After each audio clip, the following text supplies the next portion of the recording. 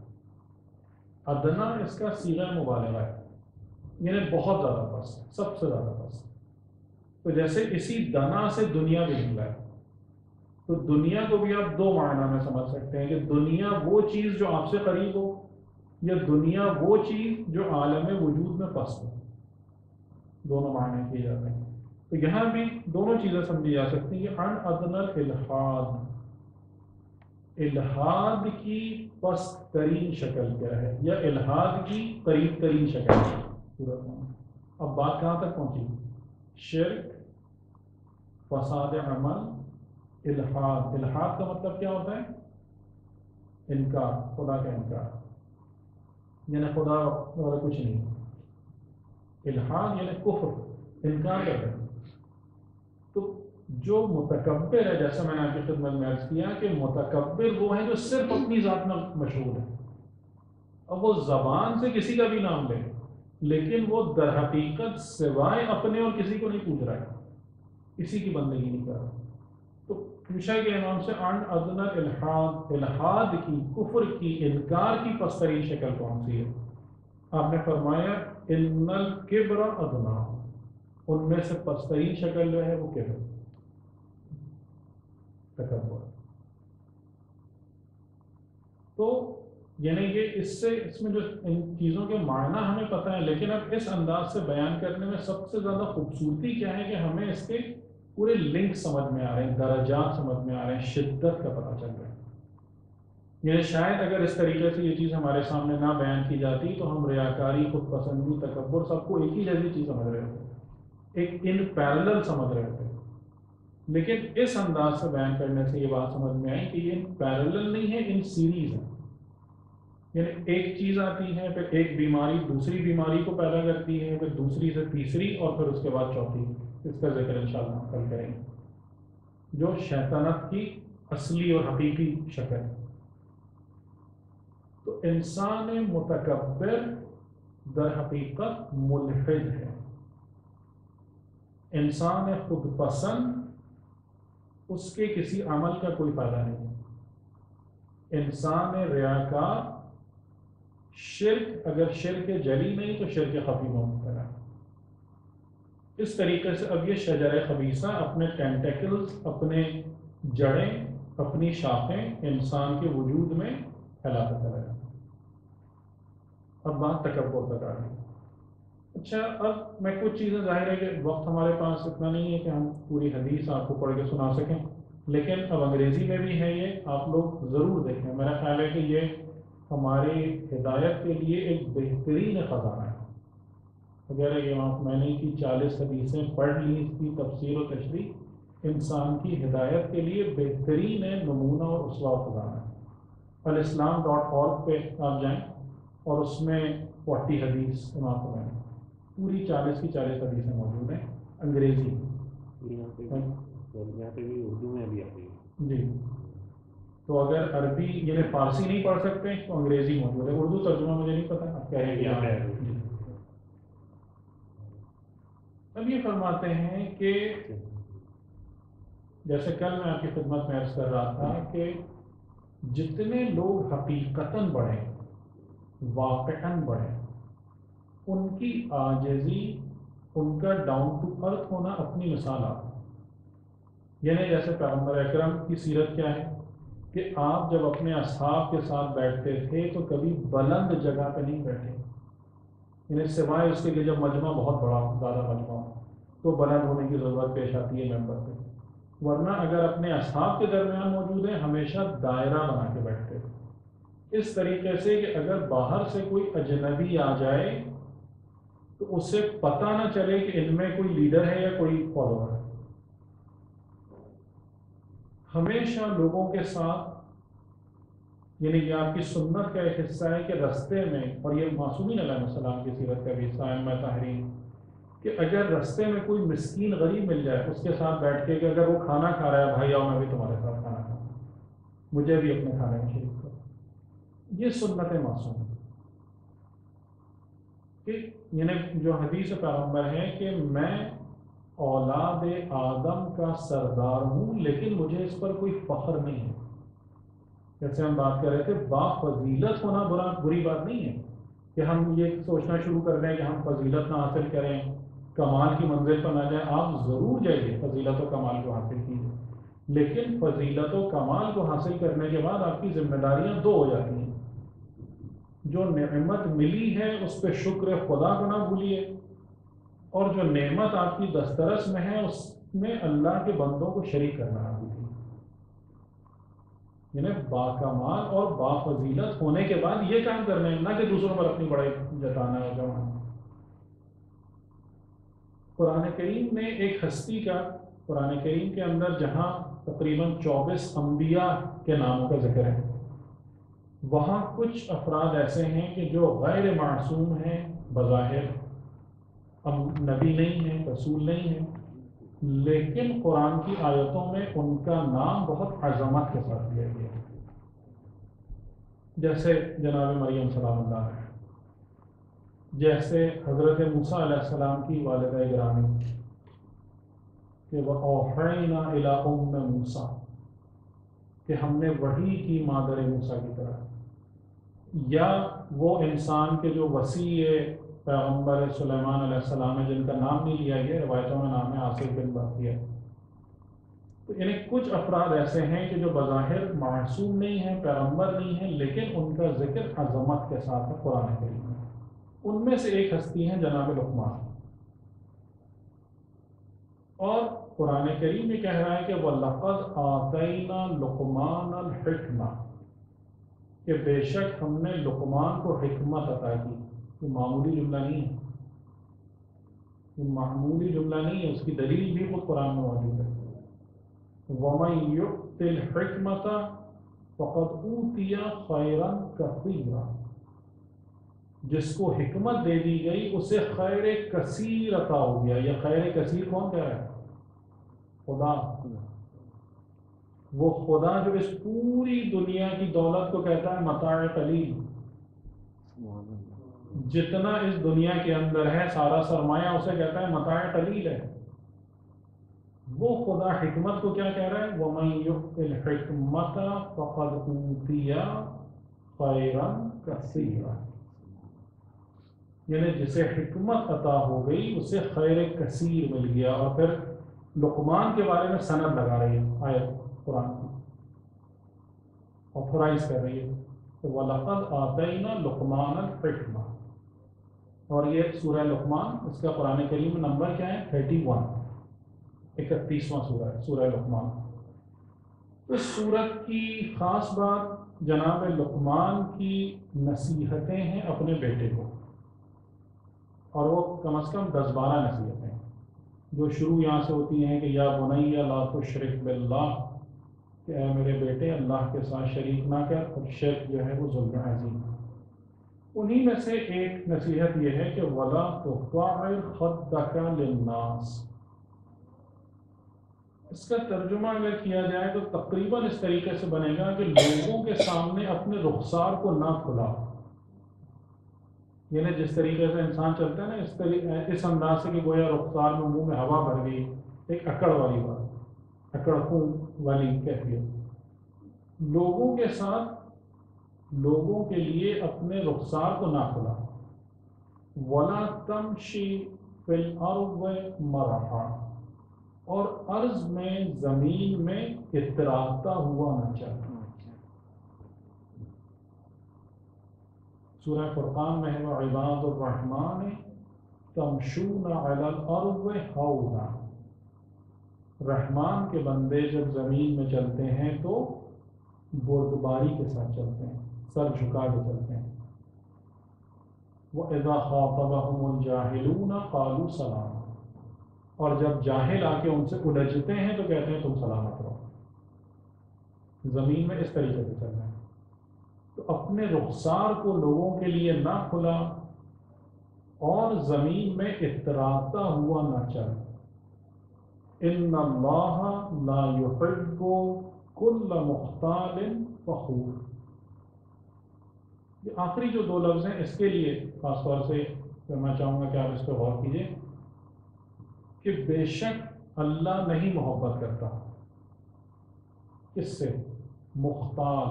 مختال کسے کہتے ہیں؟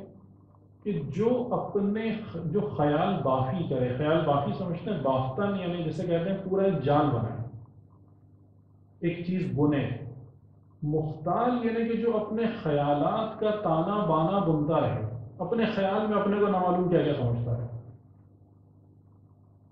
مختال یعنی وہ انسان کہ جو اپنے بارے میں سوچتا رہے میں یہ ہوں یہ ہوں یہ ہوں، یہاں تک کہ اس کی چال میں اکڑ آ جائے. مثال کے طور پر یہاں تک کہ اس کی گردن تن جائے فخر سے کہ میں یہ ہوں. تو یہ صرف خیال بافی ہے. یہ جو آیت بیان کرے کہ یہ صرف تم اپنے خیال کا ایک تانا بانا ایک جان بن رہے اور کچھ بھی نہیں ہے اس کے علاوہ. تو بے شک اللہ کسی بھی مختال اور فخور یعنی فخر کرنے والا، بڑائی کرنے والا، اس سے اللہ محبت نہیں کرتا. اور اسی کے ساتھ میں نے آپ کو سورہ رحمان کی آیت بتائی جو شاید 76 یا 77 ہے کہ وہ عباد الرحمن الذین یمشون علی الارض ہونا، بردباری کے ساتھ، وقار کے ساتھ رحمان کے بندے زمین پر چلتے ہیں اور کسی سے الجھتے نہیں. یہ بات میں خاص طور سے آپ لوگوں کی خدمت میں عرض کر رہا ہوں کہ اس کو ذہن میں رکھیے گا. پہلی حدیث میں بھی آقا نے اس چیز کو بیان کیا، قرآن کی آیت بھی اس بات کو بیان کر رہی ہے کہ انسان کے تزکیے کو نقصان پہنچانے میں ایک بہت اہم چیز جس کا کردار ہے وہ لوگوں سے اور خاص طور سے جہلا سے الجھنا اور جدال اور بحث میں مبتلا ہونا. اس نقطے کو خاص طور سے یاد رکھیے گا. یہ چیز انسان کے سفر تزکیے کو خراب کرنے میں بہت اہم رول پلے کرتی ہے. ٹھیک، تو اب اس سے آگے بڑھ کے بیان کرتے ہیں کہ انسان در حقیقت اگر اس کے دماغ میں کبھی بھی تکبر کی فکر آئے، تکبر کا خیال آئے، تو اسے کم از کم دو باتیں اپنے بارے میں سوچ لینا چاہیے اور یاد رکھنا چاہیے. اور یہ جملے نہج البلاغہ میں امام علی علیہ السلام کے بھی اللہم صلی علی محمد و آل محمد. تو کیسے پیدا ہوا تھا اور مرنے کے بعد تو کیا ہو جائے گا. یعنی جب بھی دماغ میں یہ ہوا بھرنا شروع ہو کہ میں بڑا ہوں اور میں بہتر ہوں اور میں بہت بافضیلت ہوں اور مجھے عظمت حاصل ہے، ان دو باتوں کو ہمیشہ ذہن میں دہرا لیا کرو کہ کس چیز سے تم خلق ہوئے تھے اور جب موت آئے گی اس کے بعد تم کیا ہو جاؤ گے. ایک متعفن اور بدبودار لاش جسے اس کے لواحقین 2 دن تک اپنے گھر میں رکھنے پر تیار نہیں ہوں گے. یہ تمہاری ابتدا ہے، یہ تمہاری انتہا ہے. اس کو یاد کر لیا جائے. جب بھی یہ خیال، جب بھی یہ جیسے کہ نا مختار، جب بھی یہ خیال باقی شروع ہو، جب بھی یہ خیالات کا تانا بانا بننا شروع ہو دماغ میں کہ میں یہ ہوں یہ ہوں یہ ہوں، ان کو یاد کر لینا. اور جیسا امام علی علیہ السلام نے اللہم صلی علی محمد و آل محمد. اس انسان کے بارے میں کیا کہا جائے کہ ایک لقمہ اگر حلق میں پھنس جائے تو اس کی زندگی ختم کرنے کے لیے کافی ہے. پانی کے ایک گھونٹ کا پھندا گلے میں لگ جائے تو جان پہ بناتی ہے. اس کے بارے میں کیا بات ہے؟ تو بیان کرتے ہیں کہ جب بھی یعنی اس کی ریمیڈیز کیا ہیں، انسان کو کیا کرنا چاہیے، وہ 4-5 چیزیں میں آپ کی خدمت میں عرض کر دیتا ہوں ایک ایک. پہلی چیز یہ کہ اپنی ابتدا اور اپنی انتہا کو یاد رکھو. اس بیماری کا علاج کرنا ہے، ہمیشہ اس کو ریکال کرو زندگی دل میں. دوسرا یہ کہ سنت پیغمبر اور ائمہ طاہرین کے مطابق مساکین اور غرباء کے ساتھ ہم نشینی اختیار کریں. یعنی ایسا نہ ہو کہ تمہارا اٹھنا بیٹھنا ملنا جلنا صرف عمرہ کے ساتھ، صرف ان کے ساتھ ہو کہ جو دنیا میں زیادہ پیسے والے ہیں، دولت والے ہیں، جن کے پاس مال و متاع کی کثرت ہے، نہیں، یہ چیز اس طرف لے جائے گی، خود پسندی اور تکبر کی طرف۔ بلکہ جو پور اور ڈاؤن ٹراڈن جو طبقہ ہے معاشرے کا، محروم اور مستضعف طبقہ، مساکین، فقراء، ان کے ساتھ بھی اٹھا بیٹھا گا۔ تو تمہیں پھر زندگی کی کچھ اور حقیقتیں بھی نظر آئیں گی، اس ایلوژن سے باہر نکلو گے کہ جس میں تمہیں شیطان نے پھنسا دیا، یہ خواہ بڑائی کر جائے۔ تیسری چیز، کبھی بھی اپنی ظاہری بود و باش میں، بود و باش میں لیونگ اسٹائل، کبھی بھی اپنے ظاہری لیونگ اسٹائل میں اپنے کو دوسروں سے بہتر بنانے کی کانشیس ایفرٹ نہ کرو۔ یعنی ہم کہتے ہیں نا، آج میں نے وہ لباس پہنا ہے کہ تقریب میں لوگ دیکھیں گے تو دنگ رہ جائیں گے، یہ مصیبت ہے۔ یہ آج میں نے یہ گھڑی لی ہے اتنے $1000 کی، اور یہ سب لوگ دیکھیں گے تو سوچ میں پڑ جائیں گے کیا چیز ہے۔ نہیں، کبھی بھی اپنے لباس میں، اپنی وضع میں، اپنے آؤٹ لک میں اس چیز کی کوشش نہ کرو کہ لوگوں سے الگ اور ممتاز نہ ہو۔ ٹھیک ہے، یہ علاج ہے سارے پریکٹیکل، کہ اگر خدا نخواستہ انسان کے قلب میں یہ بیماری اور یہ خرابی پیدا ہو تو کرے کیا، کس طریقے سے اس کا علاج کرے۔ چوتھی چیز جسے معصومین علیہ السلام نے بے انتہا تاکید کی ہے، اور اسی حساب سے ہم نے اس کو فراموش کیا ہے، جتنی تاکید ہے اتنی ہی فراموشی ہے، وہ کیا؟ قبر اور آخرت کو ہمیشہ یاد رکھو۔ قبر اور آخرت کو ہمیشہ یاد رکھو، کبھی نہ بھلاؤ۔ اور یہاں یہ ایک جملہ جناب امیر علیہ السلام کا نقل کرتے ہیں کہ آپ مسجد کوفہ میں تشریف لے جاتے تھے اور اتنی بلند آواز سے یہ صدا دیتے تھے کہ جسے ہم کہنا ہے مسجد کی دیواریں جھنجھنا اٹھتی تھیں اور پڑوس کے گھروں تک آواز آتی تھی۔ لاؤڈ اسپیکر نہیں تھے اس زمانے میں۔ کیا صدا تھی آپ کی؟ تجہزو، سامان فراہم کر لو، جیسے ہم کہتے ہیں نا پریپیئر یور لگیج، تجہزو، اپنا لگیج تیار کر لو، اپنا سامان سفر تیار کر لو۔ رحمکم اللہ، اللہ تم پر رحم کرے۔ فقد نودی فیکم بالرحیل، کہ بے شک تم کو کوچ کرنے کی صدا سنائی جا چکی ہے۔ یعنی اس کو اگر ہم آج کی زبان میں بات کریں تو یعنی کہ you are seating in the departure lounge, prepare your luggage, announcement is made, board the plane. تجہزو، اپنا سامان سفر اکٹھا کر لو، جمع کر لو۔ رحمکم اللہ، اے اللہ کے بندو، اللہ تم پر رحم کرے۔ فقد نودی فیکم بالرحیل، بے شک تمہیں ندا دی جا چکی ہے سفر کی۔ یہ اہم ترین چیز ہے۔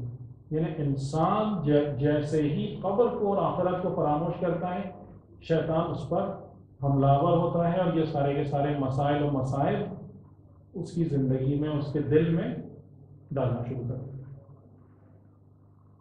اور پانچویں چیز، اس کی بھی خمینی نے بہت زیادہ تاکید کی ہے، بہت زیادہ تاکید کی ہے، کہ علماء اور اولیاء خدا اور بزرگان کے سامنے عاجزی اور ادب کا رویہ اختیار کرو، اور اگر ان کی کوئی بات سمجھ میں نہ آئے تو خامخواہ اعتراض کرو۔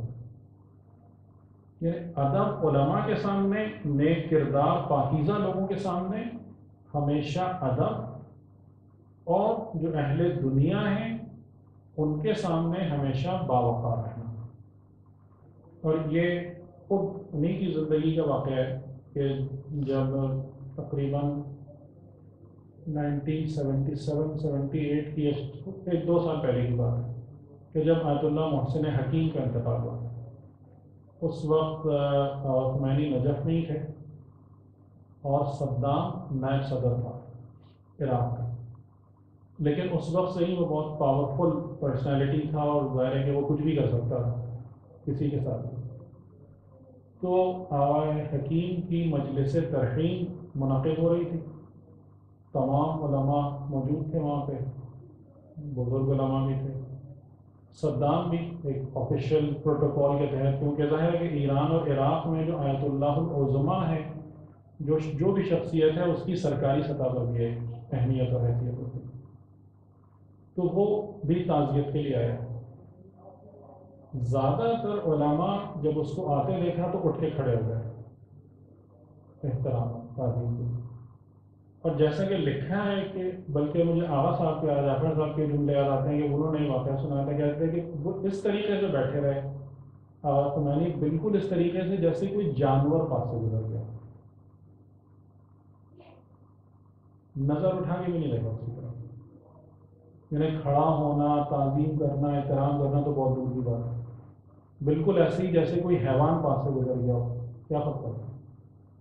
اور یہی وہ شخص ہے کہ جس دن بیٹے مصطفیٰ کا انتقال ہوا ہے، اس دن بھی نجف کے غربا، بیوہ اور یتامہ، ان کے جو پیسے بھیجنا تھے، جو انہوں نے لکھ کے رکھے تھے، باقاعدہ ان کو لوگوں کو کہہ رہے ہیں وہ بھیجنا نہیں بھول جانا، ان کا خیر کرنا نہیں بھول جانا، یہ کردار ہے۔ لیکن ہمارا معاذ اللہ الٹ کہ جو صاحب حیثیت ہے، جس کے ہاتھ میں ظاہری شہرت ہے، طاقت ہے، قوت ہے، وہ جب سامنے آئے گا تو جھک جائیں گے۔ ایک غریب مومن سامنے آئے گا تو وہ پرواہ نہیں ہو سکتا، لیکن جو اولیاء خدا ہیں ان کا تعلق، ان کا کیریکٹر اس سے بالکل برعکس ہے۔ تو 5 چیزیں کیا ہوئی؟ پہلی چیز یہ کہ تم اپنی حقیقت کو یاد رکھو، کس چیز سے پیدا ہوئے، مرنے کے بعد کیا ہو جاؤ۔ دوسری چیز، جو غربا، فقراء اور مساکین ہیں ان کی صحبت کو ترک نہ کرو، ان کے ساتھ اٹھنا بیٹھنا رکھو۔ تیسری بات، اپنے لباس میں، اپنی وضاحتہ میں کبھی بھی اپنے کو لوگوں سے الگ کرنے کی، ڈسٹنگوش کرنے کی کوشش نہ کرو۔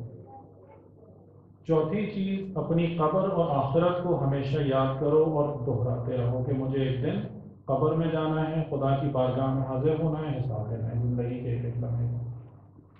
پانچویں چیز کہ علماء کی نیک کردار انسانوں کی عزت اور ان کے آگے جھکنا، اور جو دنیا دار ہیں اور دنیا کی وجہ سے اپنی حیثیت منوانے پر آمادہ ہیں، تلے ہوئے ہیں، ان کی طرف سے بے پرواہ ہوں۔ یعنی اگر ہم اتنی ہمت، اتنی اخلاقی جرات نہیں رکھتے تو کم از کم یہ کہ ان کے آگے بردباری اور وقار کے ساتھ ہم نہ کہ جھکے جا رہے ہیں، جسے انگریزی میں کہتے ہیں نا گروولنگ، فلیٹرنگ، یہ رویہ نہیں، کم از کم نہیں۔ اور چھٹی بات اور سب سے اہم، نماز سے استفادہ۔ انسان کی نماز اس کو ان تمام برائیوں سے جن میں شیطان اس کو مبتلا کرتا ہے بچانے والی، اور تمام خوبیاں جن کی طرف دین اس کو دعوت دیتا ہے اس کا راستہ دکھانے والی چیز۔ اسی لیے خود امام خمینی کا ایک جملہ ہے اسرار الصلاۃ میں کہ صلاۃ معجون تام ہے، تام یعنی کمپلیٹ پرسکرپشن، یہ ایک ایسی دوا ہے کہ جس میں ہر بیماری کا علاج ہوتا ہے اگر انسان معرفت کے ساتھ صلاۃ کو ادا کرے، اگر معرفت کے ساتھ نماز کو ادا کرے۔ میں صرف 2-3 باتیں آپ کی خدمت میں عرض کروں۔ نماز کا مقدمہ کیا ہے؟ وضو ہے۔ نماز کا مقدمہ کیا ہے؟ لباس کا پاک ہونا ہے، طیب و طاہر ہونا ہے، یہ سب چیزیں۔ وضو کے اندر آپ اس بات پہ غور کیجئے کہ وضو کے لیے جس پانی کو آپ منتخب کریں گے وہ پانی آلودہ نہ ہو اور ناپاک نہ ہو۔ یہ شرط ہے یا نہیں؟ آپ آب خالص ہو، آب مطلق ہو، یعنی اگر وہ آلودہ ہو گیا، مثال کے طور پر مذاق ہو گیا، تو اس پانی سے آپ وضو نہیں کر سکتے۔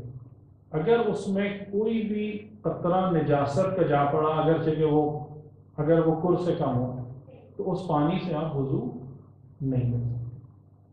یعنی یہ کس چیز کی طرف اشارہ ہے، یہ کس چیز کی یاد دہانی ہے؟ یہ پانی آپ آداب الصلاۃ میں پڑھیے گا کہ پوری حدیث امام صادق علیہ السلام کی انہوں نے پڑھی اللهم صل على محمد وآل کہ یہ پانی جس کی طہارت اور جس کی پاکیزگی شرط ہے، یہ ہمیں خود اس بات کو یاد دلاتا ہے کہ اگر اس پانی کی طہارت کے بغیر میرا وضو قبول نہیں ہے تو میرے قلب کی طہارت کے بغیر میں خدا کی بارگاہ میں کیسے قبول ہو جاؤں گا؟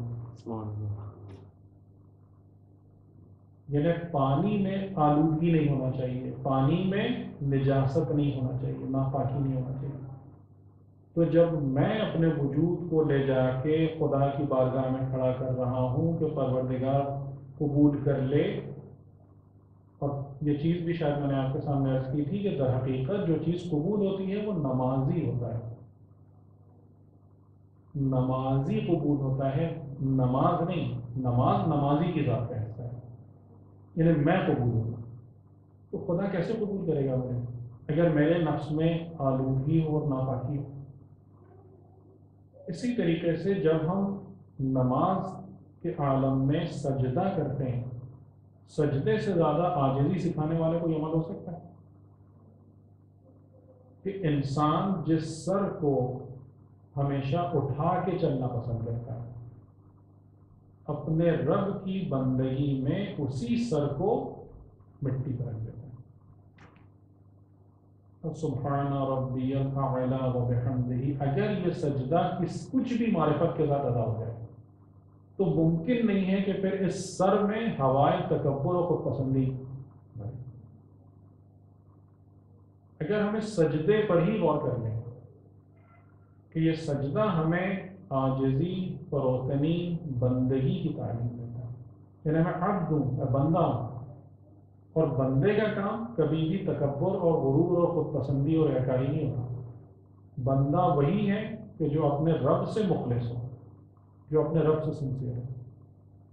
تو اگر ہمیں یہ لیسن بار بار دہرانے میں دقت ہے تو نماز میں دہرائیے اس لیسن میں، یعنی کہ جیسے پانی کو دیکھیں تو پانی کے پاک ہونے کو دیکھ کر اس چیز کو یاد کریں کہ یہ طہارت و پاکیزگی وضو کے لیے شرط ہے، تو میرے قلب کی طہارت و پاکیزگی میری خدا کی بارگاہ میں قبولیت کے لیے شرط ہے۔ میں اگر اس نماز کی حالت میں قبلہ رو ہو کے کھڑا ہوں، قبلہ کیا؟ جو مرکز توحید ہے۔ قبلہ وہ مقام ہے، کعبہ اس جگہ کو کہا جاتا ہے کہ جو جناب ابراہیم اور جناب اسماعیل علیہ السلام نے جسے مرکز توحید کے طور پر اس زمین پر جس جگہ کو، جس مقام کو کرا، تو میرا رخ مرکز توحید کی طرف ہے، مرکز اخلاص کی طرف، میں سوائے اس کے کسی کی بندگی نہیں کرتا، اور میں اپنے سر پرغرور کو اس کی بندگی میں خاک پر رکھتا ہوں، اپنی ناک اس کے سامنے مٹی میں رگڑتا ہوں۔ اس عمل کے بعد میرے لیے کیا گنجائش رہ جاتی ہے کہ میں تکبر کروں یا اپنے آپ کو بڑا سمجھوں؟ یہ باعظمت قرار ہے۔